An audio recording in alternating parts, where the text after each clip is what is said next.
One of the things that makes threading a serger challenging is the fact that not only do sergers have to be threaded correctly, it must be done in the correct order.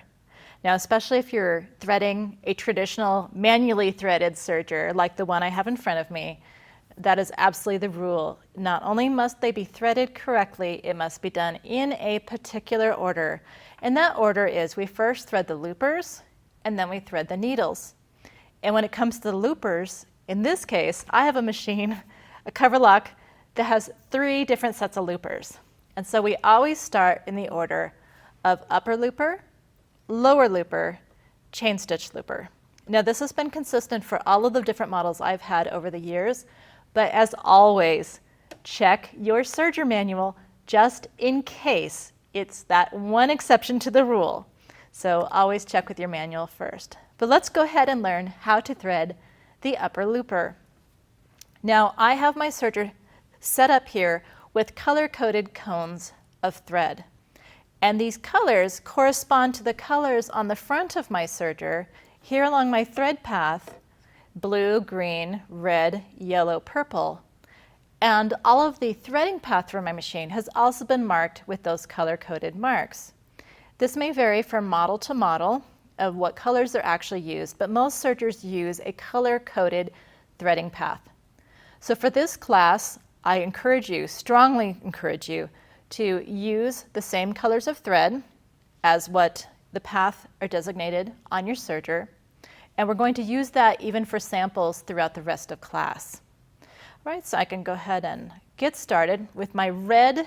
The red thread is representing my upper looper path. I'm going to reach in, take my thread, and I, of course, go through my telescoping thread guide first, and then down to my first set of guides. There's a little notch right here. Now, some of these guides, I will tell you, if you try to firmly put the thread through them, they won't go. Be gentle and leave just a tiny bit of slack, and oftentimes they'll slide through there much better. There's a little tension disc here. This is basically our first set of tension. Now I'm going to lift up the handle and come down through the guides. Now, my next step will be to open the front of the serger door because there's a guide just down below it. Now, one thing I'm going to check before I go any further, I'm going to check to make sure that my presser foot is lifted up. On this serger, presser foot up means that the tension discs are open, just the same as on a regular traditional sewing machine. When you lift the presser foot, it opens the tension discs. This serger works the same way. Some sergers, if they're a manual serger with dials on the front, you may need to actually physically turn those dials to 0 to open up the tension discs. You need to make sure the tension discs are open and threading so that the tension disc can actually put tension on your thread. That can be a real pain in the neck for tension issues later on if it's not seated correctly. All right, so mine is seated correctly. I did a little flossing there. So from this guide, now on the inside of my serger, I have this handy little chart. Now this might be something you find in your manual. It might be inside your serger. You'll just have to look and see what the case is. But on this colored chart, I can look and see that red thread path. And actually, I'm going to put my magnifiers on first, which is also very helpful for threading. Right? So when I look at my thread path on my serger, I'm looking for red dots. And so I can see that the first red dot is this guide right here. So that's going to be my first step on my threading journey for my upper looper, is to place my thread through that guide. And this guide you enter from the front toward the back. Now I can see on my threading journey that the next stops are these 2 guides down below here. And sometimes it helps to turn your wheel, get them into a different position, make them easier.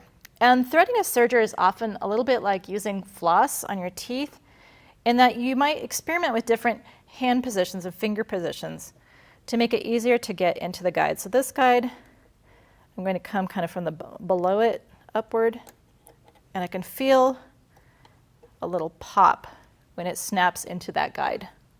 So here it is into that guide. Now I need to go into this one right here.